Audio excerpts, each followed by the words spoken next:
Thank God it's Friday, TGIF, and welcome to the Aired Out Podcast. Streamed everywhere. You get your podcast. No matter what platform you want to check out, we're probably on it, and we're on the web at airedoutvt.com. From Fly on the Wall Productions, I'm JD Green. It is a pleasure to have you on board. Yes, I'm going to say it again. TGIF, man. You want to see what's going on outside my window? I'll show you right now. And please pardon the noise this morning. There's a lot of activity, again, as the paving project continues on North Main Street in Barrie. A lot of busy people that are trying to smooth out that road and resurface it. We are... I think it was about maybe 32, 35, I can't remember, 35 degrees I think it was at my house this morning, a little bit of frost, actually a lot of frost. It is a chilly start to the weekend. The Comet last night, we were over some friend's house. We were positive, we were optimistic, we were sure that we were going to see that comet last night. Even hiked up a little bit into some higher elevation to make sure we could get the right angle on the horizon. Never saw the comet. Not sure why this thing is hiding from this whole fella, but it is. I cannot see this comet. I'm so, whatever. I just want, at this point, it's like if I could talk to the comet, I would say, look, it's fine if you don't want to show yourself to me, but at least... show yourself to Lily. Stop hiding on me. The Hunter's Moon was incredible. Incredible. And this morning, and I don't know if you noticed, but it was just over Camel's Hump, just still sitting there. We got the supermoon this week. It is amazing. Amazing to see that. Last night was just like the frost in the yard glistening with the moon. It was incredible. Lower 60s later today with sunny skies. It's going to be a beautiful day, gang. Get outside. Do it. Enjoy it. 33 tonight, clear skies. Will I be looking for the comet? I will. Tomorrow, upper 60s and sunny, and looks like pretty much a carbon copy on Sunday and Monday. And Tuesday, also looking good. Lower 70s with sunshine to start out next week. No beard day today. So if you have a beard, you're going to have to shave it off, I guess. I don't know. But that's what the national day is. I'll be celebrating the chocolate cupcake day today at some point. Birthdays. We have Devin Marie. Rita Durgan, great lady, has done a lot for my dad. I'll never forget it. Matt Ballard. Chris LaForest. Jeff Davis, all on the birthday list. The Facebook question of the day, getting some response on this. I want to know what that TV show is that you or series that you are looking forward to watching the most this winter. And Sherilyn and I had a discussion about it a little bit. Love is Blind. We got... Outer Banks, I think, was mentioned. American Horror Stories is what she loves. But what TV series are you most looking forward to watching this winter, and why? Why is it your favorite? Hey, a couple of things here. Being that it is Friday, tomorrow is going to be the giant meat sale going on over at Traditions at Fontaine Meadows. Get over there, noon to 7. I think this is going to be one of the last weekends that they're going to be doing this for a while.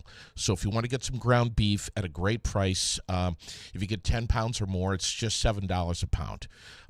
So get over there. Bring $70.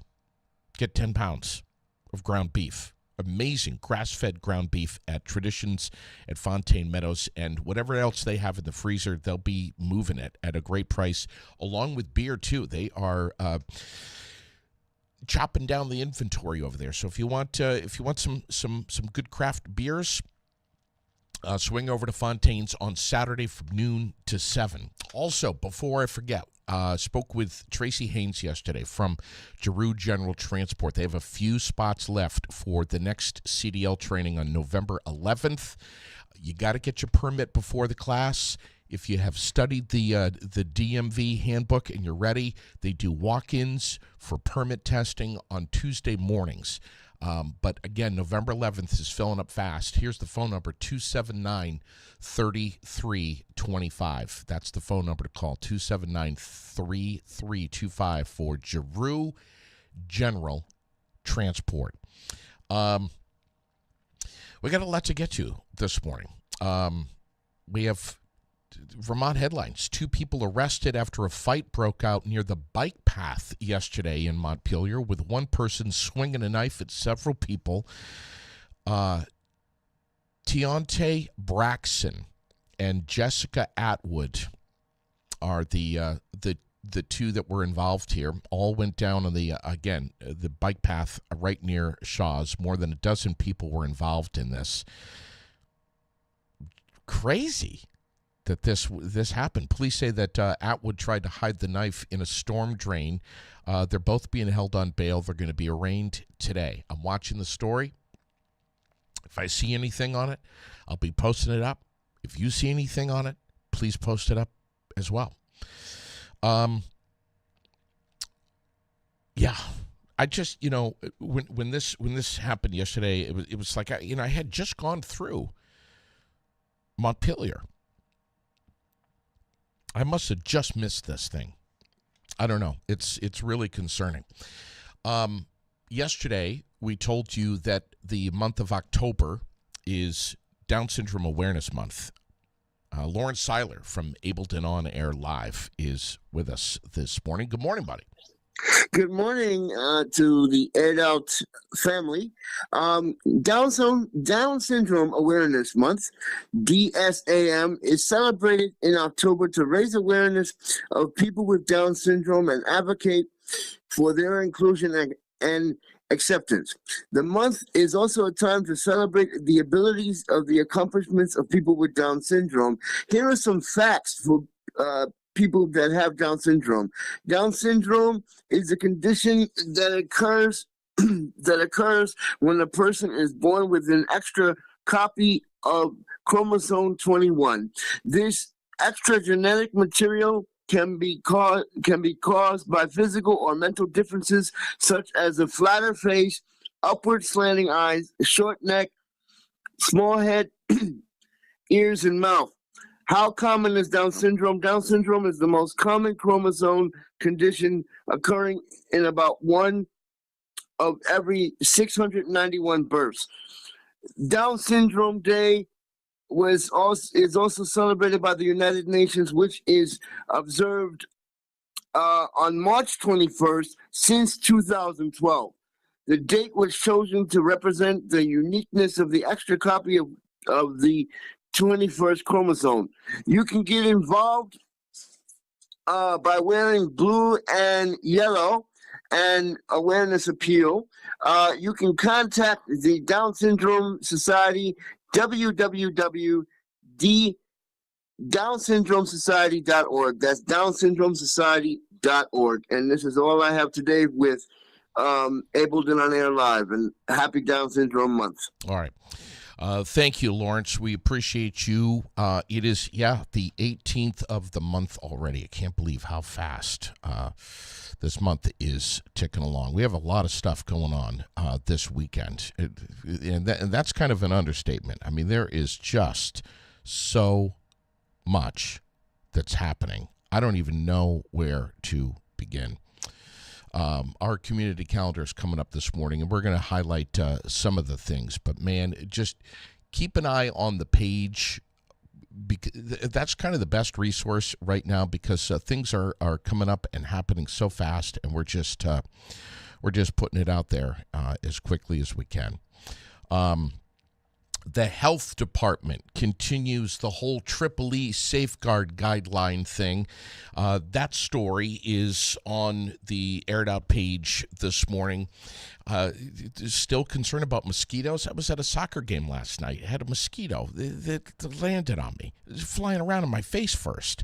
I'm like, didn't we just have a frost? Aren't these things all dead?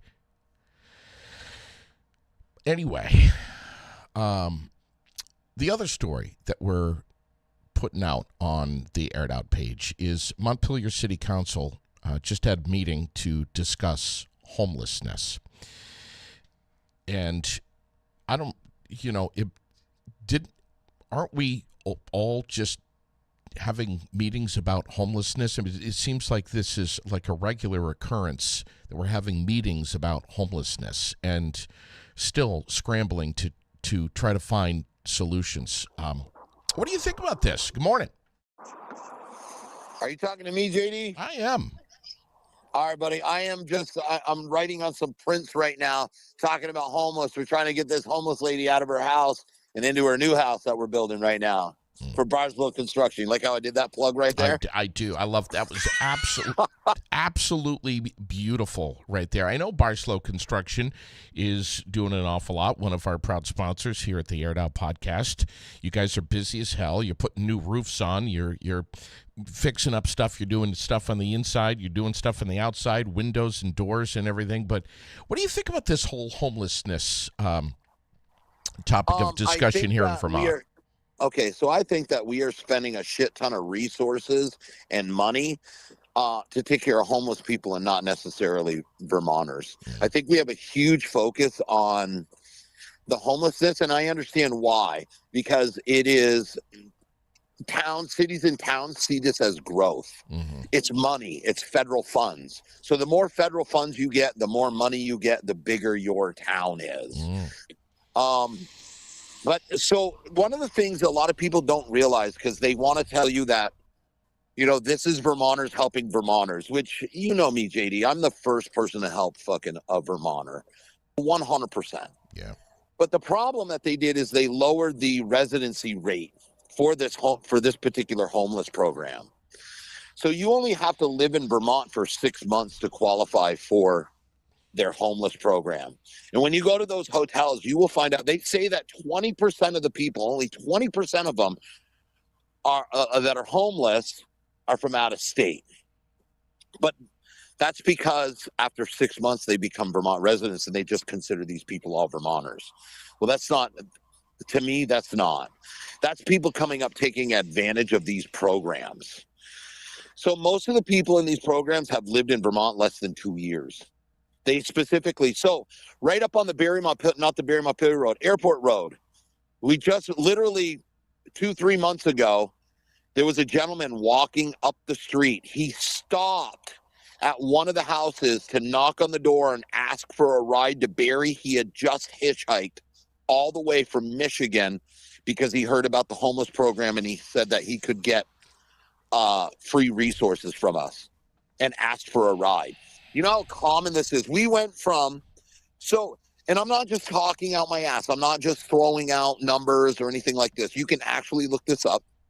We had a homeless population in Vermont, right around 300 to 500 people a year. They would come here, and then when it would get cold, they would move on. So that's what we had. We started this program. Now our homeless population is between 3,500 and 5,000. There's only 2 places in the United States that the homeless population has quadrupled. That's us and Oregon. Both these states are the only 2 states that started a similar program for the homeless. And we are now seeing our people, ever hear the saying, you build it, they will come? Well, we built a lot of homeless stuff, and we have a lot of opportunity for homeless people. So that's what we're attracting. We're no longer attracting business. We're attracting federal funds through our homeless programs. So as all these politicians and everybody sits there and allows this homeless scenario, this thing to continue going on, you're going to see our streets, everything else. It's already happening in other states. Like mayors are losing their jobs. You have congressmen losing their jobs because they have so focused on the homeless instead of the actual residents that are paying taxes here in Vermont. I want to ask you what you think about the recent news about what's coming to Barrie for housing, right basically almost just right down the road and behind where I'm sitting right now. But It's a double-edged sword, my man. It's you build it and we'll get even more homeless. You will never be able to keep up with the building. It's a great opportunity for local people. I mean, it's going to bring jobs. You're going to use resources around town while it's being built. That's going to get built. It's going to instantly fill up. And then they're going to have to build another one. Then we're going to have to request more federal funds. But those federal funds are not sustainable.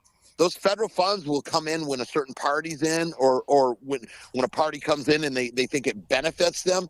Then they'll continue to give those federal funds. But those federal funds are not sustainable. I just don't understand why we're not catering to business to get business in here. I don't know, man. I think we are, Rex. I just don't think it's enough.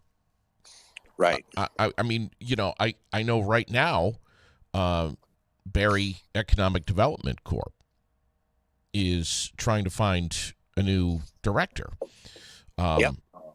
And Carl Rinker is doing all he can to drive that bus, but we need someone in Barrie area development who really knows what they're doing. Right. You know what I'm saying? I do. I think I think that the focus right now is on the homelessness. I think that, and it's not so much the homelessness. They can say it is the homelessness, but it's not. It's the federal funds. It's the money. It's always the money, man. What are you guys up to today with Barslow Construction? Today we just built a floor. So we design these houses on slabs. We do this specifically. So we build a slab and then we build a 2-foot crawl space underneath. And what that does is that's so that none of our plumbing is inside of the concrete, and it's all accessible. So we have a 2-foot crawl space underneath there. But what it really does is it stops when you have water penetration. It has 2 feet before it ever can get to living space inside of there.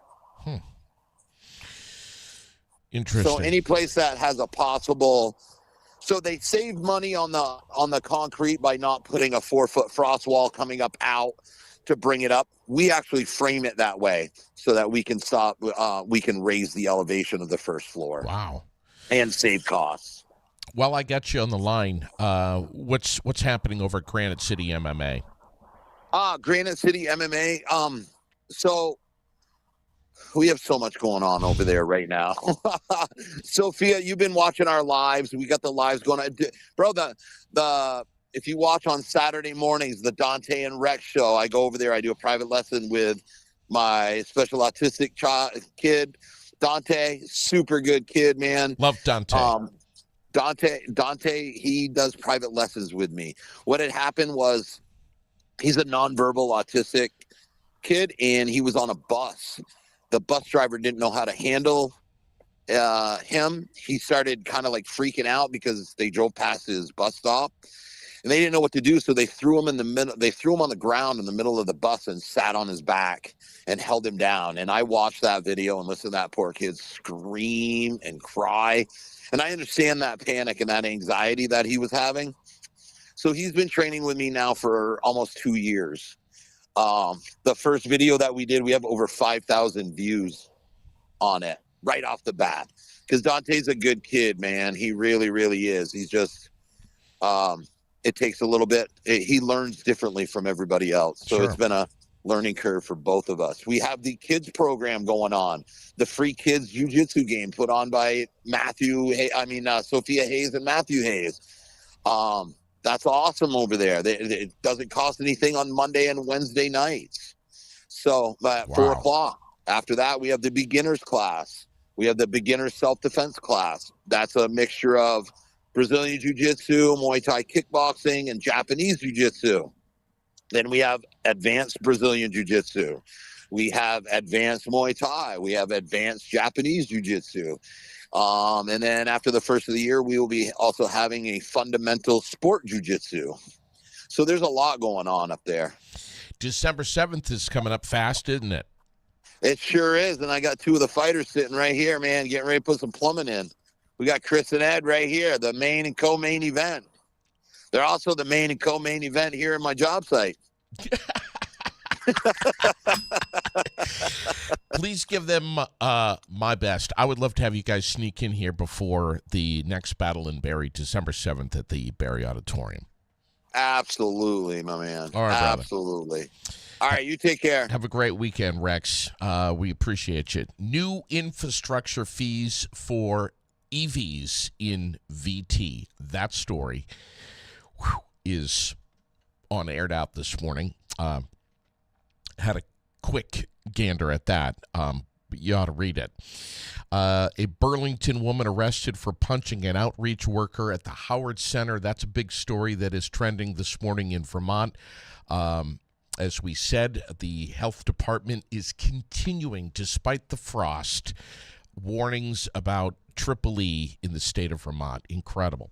Almost 300 households in Plainfield and Cornish that have not had access to high-speed fiber internet may soon have it because of a recently awarded federal grant of nearly how much now? $3 million. Vermonters have the chance to get a job. This coming Sunday, there's going to be a massive job fair at the University Mall in South Burlington. I'm sorry, Saturday, not Sunday. Saturday from 11 to 4, VermontJobs.com is hosting this career fair, this job fair. If you don't have a job, find a way to get to Burlington for this one. Bring your resume. If you don't have a resume, just bring yourself. If you don't have any nice clothes to wear, it doesn't matter. Your attitude will sell you every time more than a resume, in my opinion, anyway. But yeah, that's this Saturday from 11 to 4 at the University Mall in South Burlington. How the heck do we fix expensive school budgets, a lack of affordability, the housing crisis? Those were all questions that seventh graders at Harwood Middle School came up with and asked Central Vermont candidates for the House and Senate. And they did an outstanding job, asked the hard questions, the tough questions that are plaguing so many Vermonters' minds. That's a really cool story, and it's up on Aired Out right now. I love it. Bennington couple on Thursday took plea agreements connected to a teen's shooting death in Danby back in 2022. Comes as police say that 3 suspects in the fatal shootings are now in custody out of state. Again, another story that's on the Aired Out page this morning.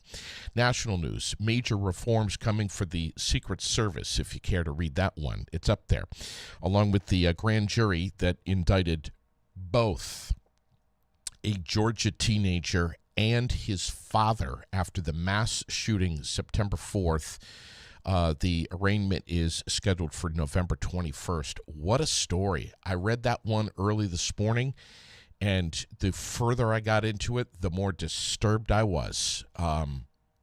If you have a chance, that one is on the Aired Out page. You really should, if you can stomach it, read the story about all of the things that went wrong. Not in the weeks or months leading up to that mass shooting, but in the years that led up to it. Unbelievable. Unbelievable. My neck was hurting because I was shaking it so much when I was reading that story. We have rattled nerves in Southern California about recent earthquakes, and experts are now saying that the big one is a matter of when, not if. It's another story that's trending right now in the nation. $175 billion. That's how much money has been approved in student loan forgiveness by the Biden administration for 5 million people. $175 billion.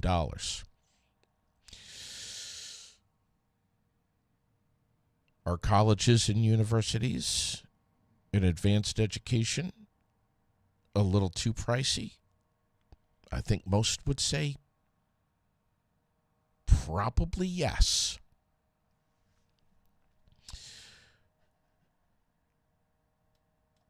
But should higher education be free? I don't know. That's a tough one. I'm leaning toward no. It shouldn't be free. The last ever full-scale Kmart in America, and I talked about this a couple of weeks ago, that it was going to close. Well, it is. It's going to close this Sunday in New York. First one opened and I want you to think about this for a second. When do you think the first Kmart ever opened? 50s? 40s? It was 1962.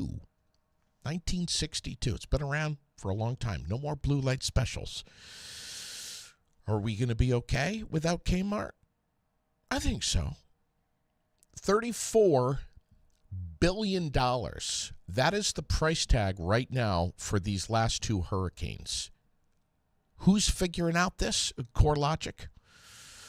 They're the research team that's put the price tag on Milton and Helene. But that's how much the losses have been. That's the estimate right there from CoreLogic. The two costliest storms in U.S. history. $34 billion. Thanks, Mother Nature. Bitch. And I just want to say that the humanitarian effort that's going on down there is nothing short of,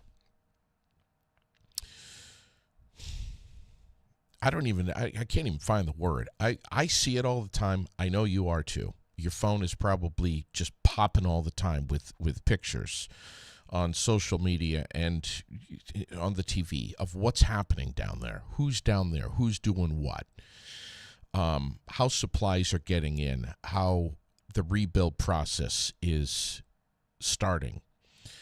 Chris Autry, our beloved friend, is down there in the thick of it in Asheville, has been for the week. I think he's been there since Monday. And I told him before he left, you know my phone number. You know how to get me. If you have cell service, if you have time, call me, text me, come on the air, whatever you can.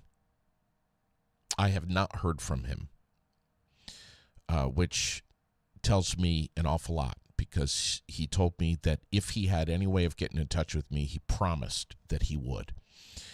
If he does get in touch with me, I'll make sure you know about it right away with what he's saying. Actual boots on the ground in Asheville. Speaking of which, today is Friday, and before I forget, the Hope Coalition at 297 Vine Street in Berlin is continuing their efforts to collect items. And that full list of items is on the Enough Ministries page. It's on the Hope Coalition's Facebook page as well. No food, but sleeping bags, hygiene, water, supplies to go to not only North Carolina, but also Tennessee. Dan Moland reached out to me and said, hey, we're going to do this last week. We're going to attempt to fill a truck, a 53-foot tractor trailer, between 9 in the morning and 4 in the afternoon. I said, Dan, it ain't going to take that long to fill that truck. Vermonters are going to turn out in droves, buddy. That truck was full by noon with 56 pallets things that you, Vermont, donated that they palletized and with forklifts loaded onto that truck. Noon. That truck has already delivered, that particular truck has already delivered those items to the south, to Asheville. I said to Dan, you're going to need a second truck. No. They got the second truck in there. They filled that this past weekend. Now they've got a third truck that's up there at 297 Vine Street in Berlin at the Hope Coalition. Turned by Thomas Gardens right there. That's Vine Street, right up there. They got a third truck up there, and they're filling it this week. They're filling it right now. They're going to be open until 4 o'clock this afternoon. So if you have anything, sleeping bags, blankets, pillows, hygiene stuff, shampoo, none of this stuff has to be brand new. Bring it to them. They're going to wrap it up with shrink wrap. Thanks to O'Reilly Auto Parts, by the way, for the donation for a ton of shrink wrap that they had run out of up there. They're going to shrink wrap it up, put it on pallets, and load it into the back of this truck today. They're finishing it. They've been collecting this week, and they're going to send it down to, I think this truck is going to Tennessee. I'm going to try to sneak up there today and go live again and show you what it is that Vermonters are doing. Dan was just on the air with me the other day saying Vermonters have not forgotten what folks in the South did for them with these last couple of floods, and they are most definitely never going to forget. So, it is heartwarming at the very least, and gave me goosebumps. Not only when I saw the truck, one of three that was filled so quickly, but also the donations that are continuing to come in. I know that cots are needed, sleeping bags, blankets, also can openers, because a lot of the non-perishable food that's down there, they can't open the cans down there because there's no more can openers. Like, you can't even find a can opener down there. So get some can openers if you can today. Bring them up to 297 Vine Street. And if you've already donated something, God bless you. And thank you ever so much on behalf of everyone down south and the Hope Coalition. Amazing team up there of volunteers. Unreal. What else is happening in the nation? We got a former Olympic snowboarder from Canada. Have you heard about this story? He's been charged with running a drug trafficking ring that shipped vast amounts of cocaine across the Americas and killed 4 people, authorities said yesterday. FBI is offering a $50,000 reward for information leading to the arrest and the extradition of Ryan James Wedding. Ryan James Wedding, Wedding, who is a Canadian citizen who was living in Mexico and is now officially a fugitive. 43 years old. Running a criminal enterprise, murder. These are all charges that are stacked up against him. Criminal enterprise, murder, conspiring to distribute cocaine, and a whole list of other crimes, according to U.S. prosecutors. What a story. This Hamas leader, Yahya Sinwar, killed by Israel in Gaza. That's probably the leading story that's trending right now for world news. I don't keep my my opinions about that subject to myself. But I'll say that I hope that this will spark more talks about a ceasefire, which is so needed. This war has been going on for over a year now. This is just crazy. I'll say this: if you want to escape all of the crazy shit that's going on in this world and in our town and in our state and in life in general, my high recommendation to you is to get yourself to a movie.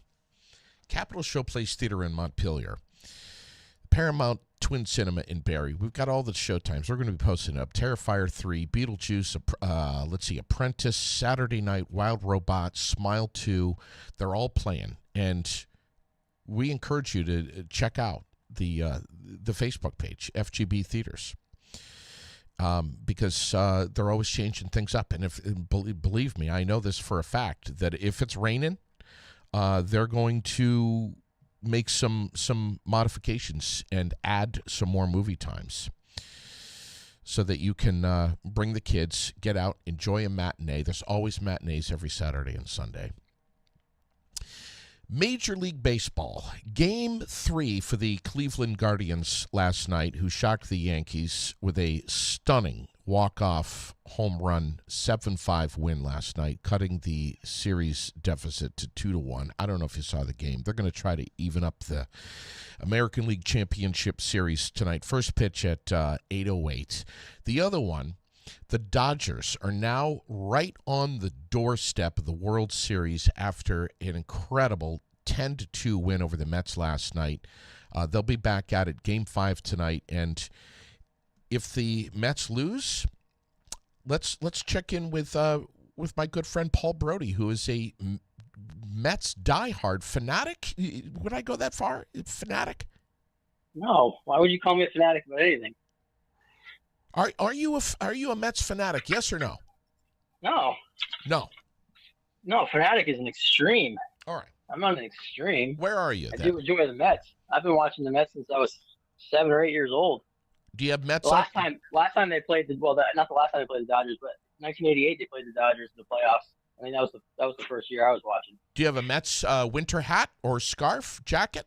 I don't identify myself in that way. Slippers? No, I'm not that deeply attached. Fleece blanket or slippers? Toothbrush holder? No. Underwear? None of that stuff. Mets underwear? No. Okay. Nope. No, I love the Mets. I watch the Mets. I like the Mets more than I like baseball. I won't watch baseball unless the Mets are playing. I watch as many games as I can, but I don't rise and fall with the Mets. All right. Not very long anyway. So, I experienced the emotion. Like last night I was watching it and I went to bed at 10 and it was the 5th or 6th inning and it was very, very disappointing, but I didn't carry that with me. I fell asleep and forgot all about it. So you called me up right now. I got up early. The first thing I did when I got up was watch the game recap because I didn't stay up long enough to watch it, which I'm glad I didn't stay up. all right. You were able to fall asleep last night, Paul. Yeah, no sweat. Okay.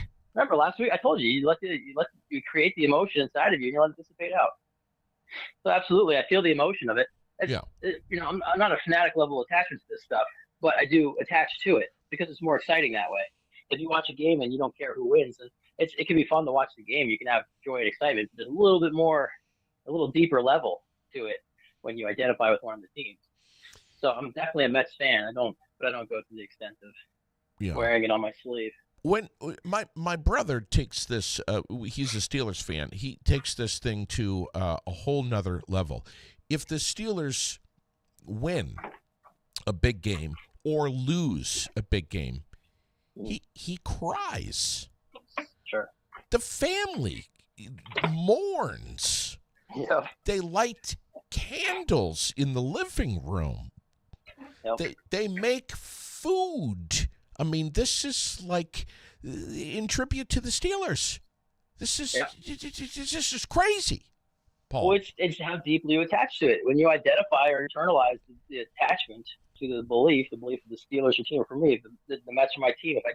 If I internalize that belief, then I'm going to do that kind of thing too, because it's not just the Mets that are losing; it's us. It's but us. I'm not us.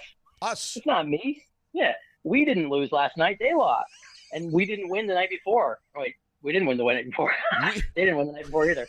Wait, did they? No, and they lost the last two. Those are dangerous words when you say we and us. Absolutely. That's like we, our team, like we own the team. It's our Or no, like we are part of it because you're identifying with it. It's nothing, whatever. You want to get that deep into your game, get that deep, do it knowingly. What happens tonight? There's more excitement when you get into it. What happens tonight? Yeah, game 5. I missed the first hour because I'm working, and then I'll turn the game on.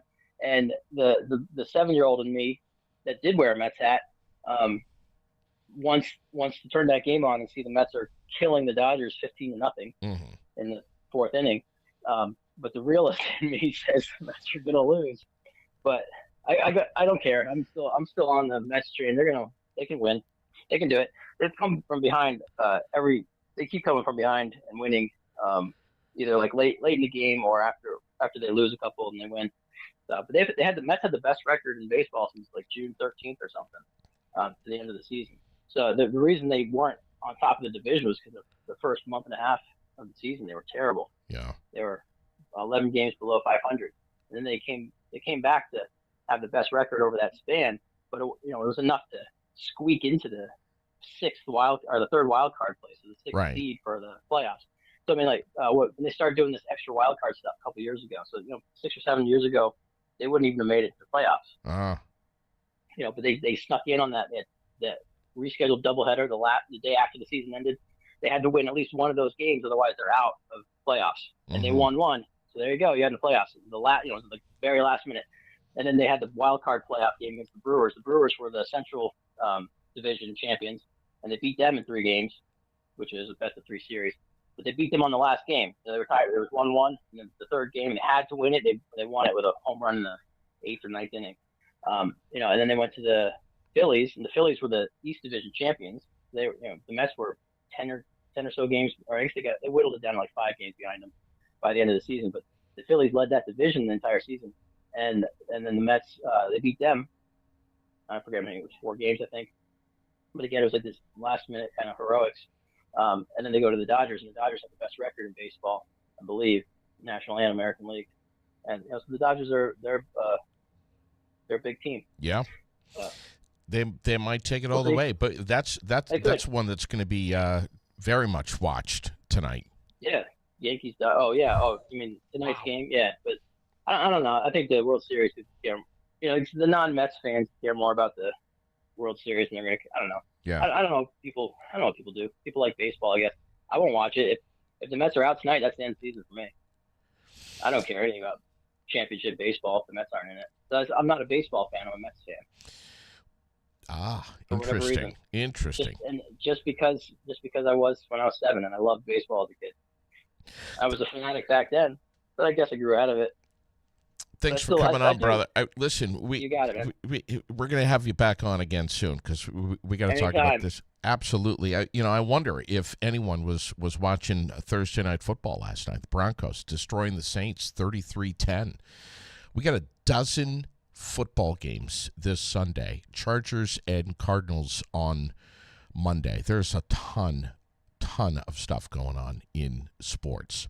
Also a ton of stuff going on in the community calendar. And I'll tell you what, I took a deep dive yesterday into the World newspaper, which reaches over 22,000 people every single week in Vermont. In central Vermont. That's a lot of people. Digital version, vt-world.com. But there is just so much stuff that's packed in there for this weekend. I don't even know where to begin. I mean, if I could do an hour-and-a-half podcast just about community events and what's happening in central Vermont alone, not even the whole state.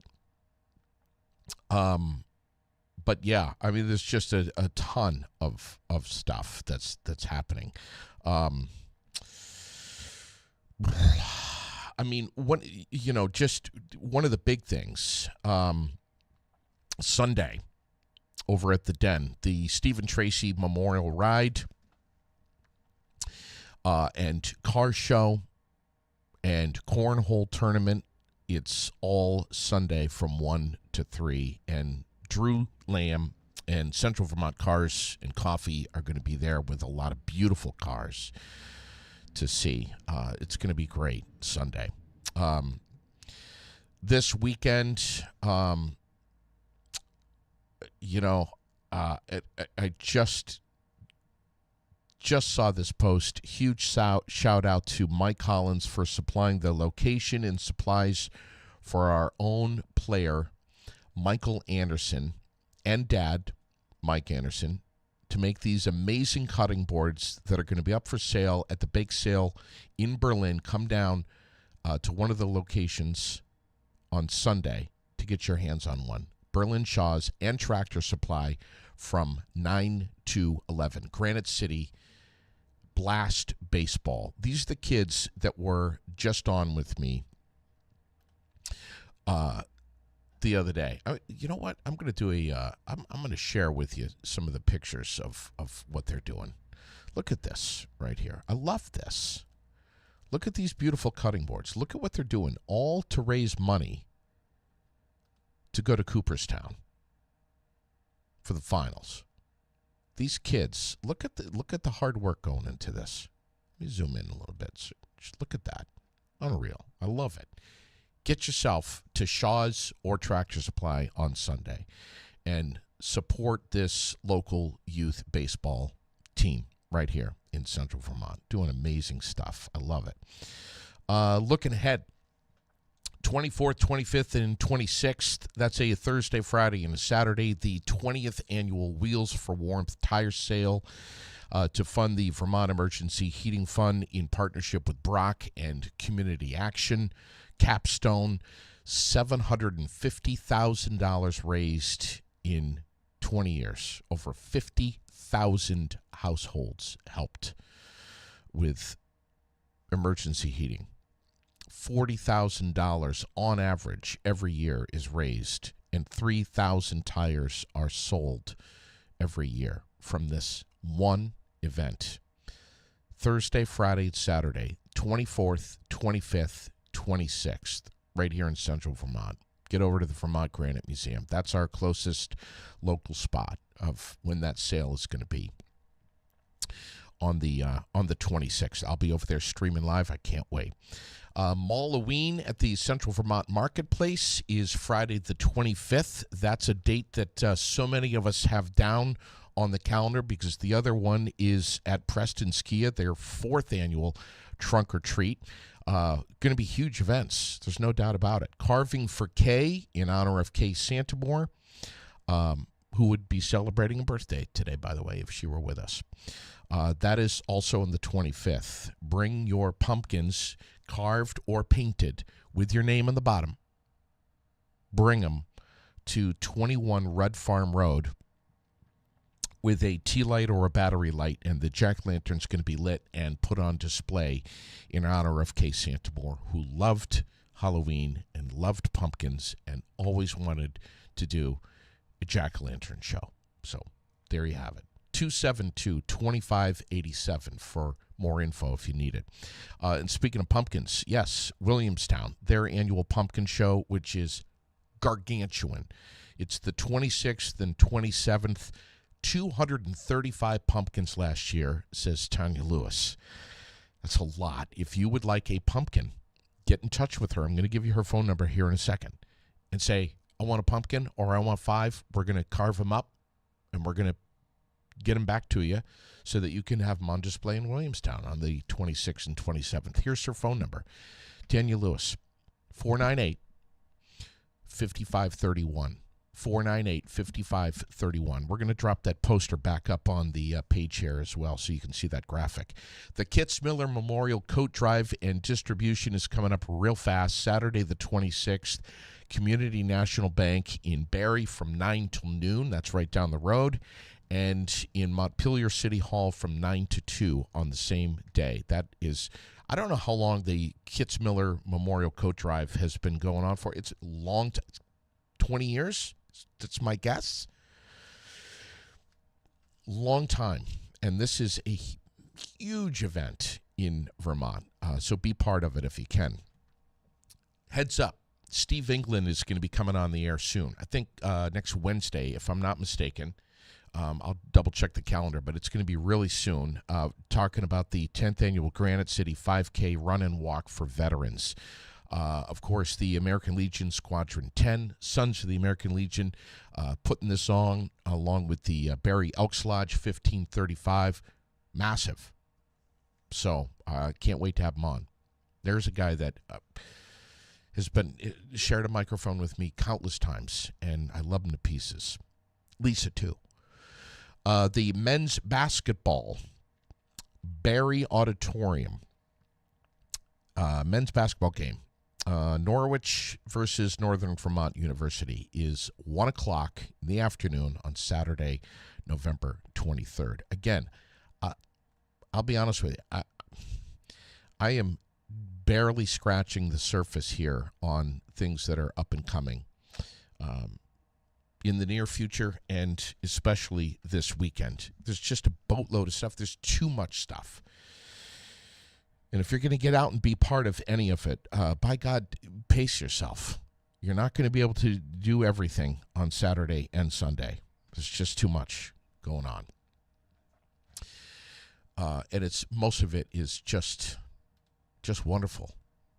Wonderful community events and stuff that is designed for the entire family, which I love. I love reading about this stuff.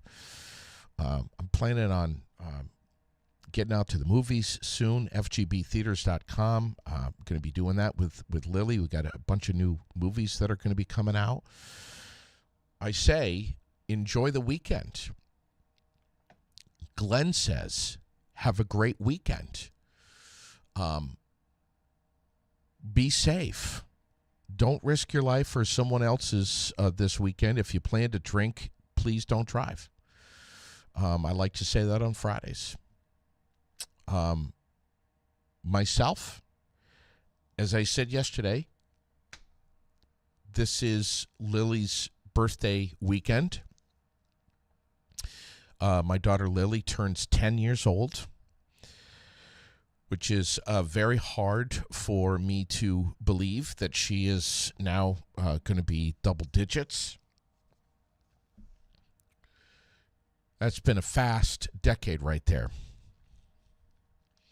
I said this morning that I'm going to be getting myself into a ton of trouble this weekend with Lily's birthday. And yes, I very much am. I am going to be doing something that I have no business doing. When you ask a child for their birthday what they would like to do, no, Chris, I'm not going to be. No, she's got the dirt bike. We're hanging on to that dirt bike for another year. But when you ask Lily what she would like to do for her birthday, that's a dangerous thing to do. Okay? Even more dangerous is when she says, Dad, I really want to do something this weekend, and I want you to do it with me. And I say, okay, what is it? And she says, I want to go roller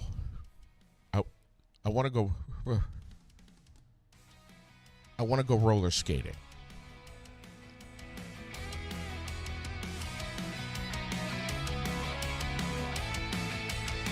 I'll be roller skating this weekend. I may have a broken hip. I may have a head injury.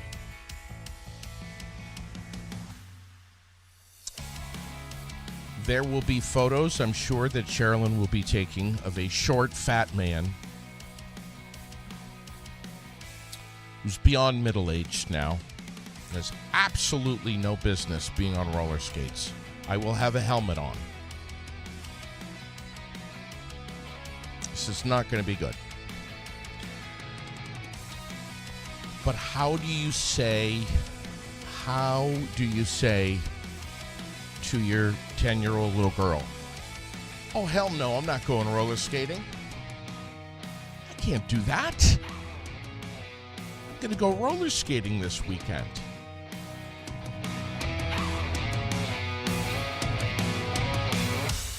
Have a great weekend, everyone.